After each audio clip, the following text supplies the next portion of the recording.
Hi hello నమస్తే, నేను కృష్ణాంజనేయులు. తిరుపతి లడ్డూ ప్రసాదానికి సంబంధించినటువంటి అపచారం జరిగింది అనేటువంటి అంశం మీద, రాజకీయ వివాదంగా మారినటువంటి ఈ అంశం మీద సుప్రీంకోర్టులో అక్టోబర్ 3వ తేదీ రేపు ఏం తీర్పు రాబోతుంది, సుప్రీంకోర్టు ఏ విధమైనటువంటి వ్యాఖ్యానాలు ఇంకా చేయబోతుంది, ఏ విధమైనటువంటి దర్యాప్తు సంస్థను వేయబోతుంది, ఏమిటి అనేటువంటి ఆందోళన ఈ రోజున తెలుగుదేశం, జనసేన, బీజేపీ కూటమిలో నెలకొన్నది.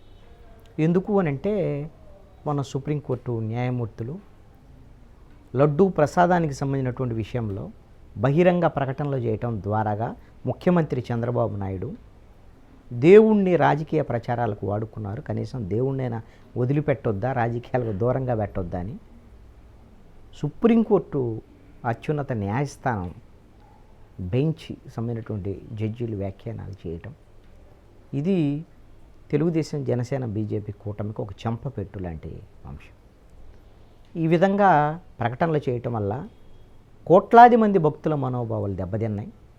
ఇలాంటి ప్రకటనలు చేయకుండా మీరు అధికారంలో ఉన్నారు కాబట్టి చర్యలు తీసుకుంటే సరిపోయేది కదా అనేటువంటి దాని మీద, అదేవిధంగా ఈ టెస్టులు వీటికి సంబంధించినటువంటి విషయాల్లో ఎందుకు సెకండ్ ఒపీనియన్కి పోలేదు, ఇలాంటి అంశాల మీద, అదేవిధంగా అసలు ఆ కల్తీ జరిగినట్టు నెయ్యి వాడారో లేదో తెలియకుండా లడ్డూని టెస్ట్ చేయకుండా ఎలా మాట్లాడారు, ఇలాంటి అంశాలన్నీ కూడా సుప్రీంకోర్టు చేసినటువంటి వ్యాఖ్యానాలు తెలిసిందే.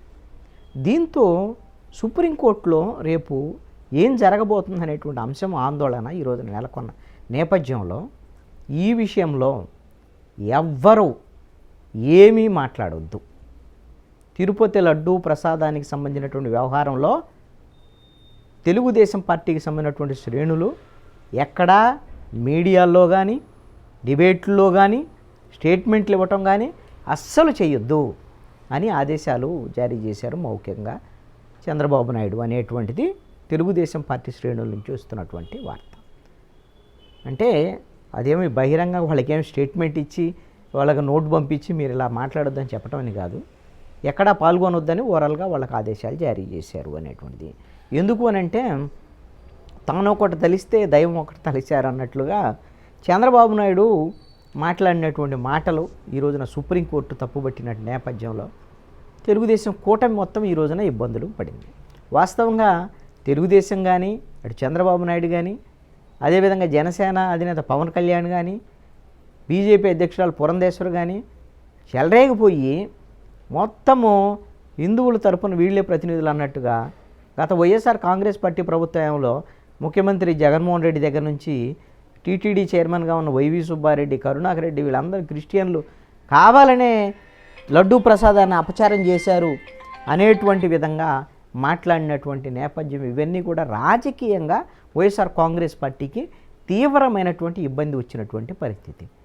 బాగా ఇరకాటంలో పెట్టాం కదా వైఎస్ఆర్ కాంగ్రెస్ పార్టీని అని అనుకుంటున్నటువంటి తరుణంలో సుబ్బారెడ్డితో పాటు సుబ్రహ్మణ్య స్వామి వీళ్ళందరూ సుప్రీంకోర్టుకి వెళ్ళటం, అసలు ఎలా మాట్లాడటం ఏంది, వ్యవహారం ఏంది, వాళ్ళు అసలు చర్యలు తీసుకోమనండి, ఉన్నత స్థాయి దర్యాప్తు జరగమని వాళ్ళు అడిగారు. దాంతోనే కదా సుప్రీంకోర్టు రెస్పాండ్ అయింది.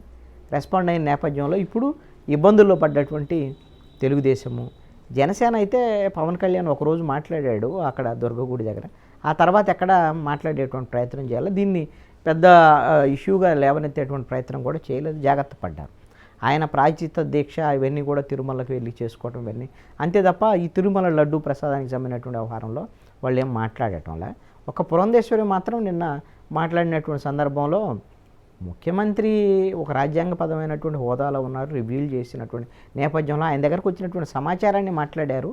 అంతేగాని ఆయన మాట్లాడాలి, అలా మాట్లాడకూడదు, ఇలా మాట్లాడకూడదు అని చెప్పేటువంటి అధికారం కోర్టులకు ఉంటుందా అనేటువంటి విషయాన్ని ఆవిడ ప్రశ్నించేటువంటి పరిస్థితి.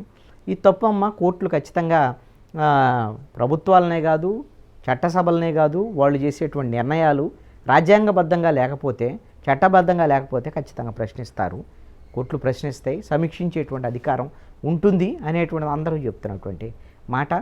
ఈ నేపథ్యంలో ఏ డిబేట్లకు కూడా ఈ 2 రోజులు సుప్రీంకోర్టు పూర్తి స్థాయి మొట్టికాయలు వేసిన తర్వాత తెలుగుదేశం, జనసేన, బీజేపీ కూటమి వాళ్ళు చాలా ఆచితూచి వ్యవహరిస్తున్నారు. ఇది కోర్టు పరిధిలో ఉంది, అత్యున్నత న్యాయస్థానం పరిధిలో ఉంది, మేము కూడా మాట్లాడటానికి లేదు, రేపు పొద్దున కోర్టు ఏ నిర్ణయం తీసుకుంటే దానికి మేము సమ్మతం అనేటువంటి దాని మీద ఇప్పుడు సుప్రీంకోర్టు హై కేంద్ర ప్రభుత్వాన్ని అడిగింది కాబట్టి మీరేమన్నా దర్యాప్తును ఆదేశిస్తారనేటువంటి దాని మీద బహుశా ఇక్కడ సిట్టు కూడా దర్యాప్తును ఆఫ్ చేసింది. కారణం ఏంటంటే ఈ సిట్టు దర్యాప్తు చేయటం వల్ల ఇదేదో కావాలని కొంతమంది మీద వీళ్ళు ముఖ్యమంత్రి ముందే ఆరోపణలు చేశారు కాబట్టి పలానా వాళ్ళ మీద ఆరోపణలు వచ్చింది, దాన్ని వాళ్ళ మీద ఆరోపణలు ప్రూవ్ చేసేటువంటి విధంగా సిట్టు దర్యాప్తు చేస్తుందనేటువంటి ఒక అంశం కూడా జనంలోకి వెళ్ళేటువంటి అవకాశం కూడా ఉంది. సుప్రీంకోర్టు కూడా అలాగా భావనలకు వెళ్ళేదానికి కూడా అవకాశం ఉండొచ్చు అనేటువంటి దాని మీద ఏదో మరి ఆందోళన మీద సిట్ అయితే దర్యాప్తు అయితే ఆఫ్ చేశారు.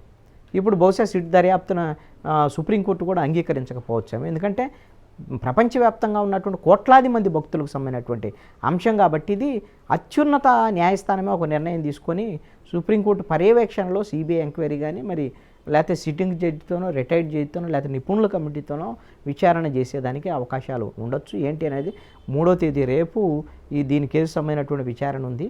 ఆ విచారణలో ఇద్దరు వాదనలు అటు ఇటు విన్న తర్వాత మళ్ళీ ఏమన్నా నిర్ణయం తీసుకుంటుందా లేదు మళ్ళీ ఇంకొక వాయిదా తర్వాత ఒక తీర్పు ఇచ్చేదానికి అవకాశం ఉందో చూడాలి.